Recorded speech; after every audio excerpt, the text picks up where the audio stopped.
si Mark Eugene P. Pamoso, grade 5 Euclid. Ipapakita ko po sa inyo ang tamang paraan ng pagpopulasyon ng damit.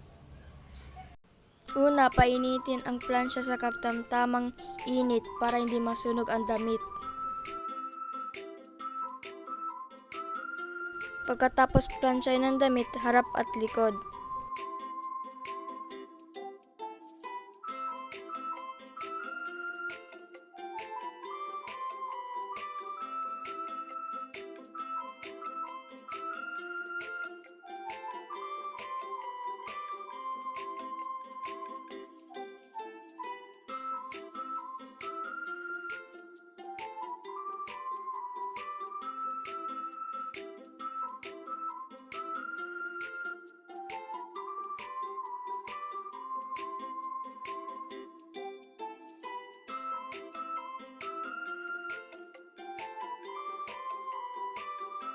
Pagkatapos plansyahin, tupiin ito ng maayos.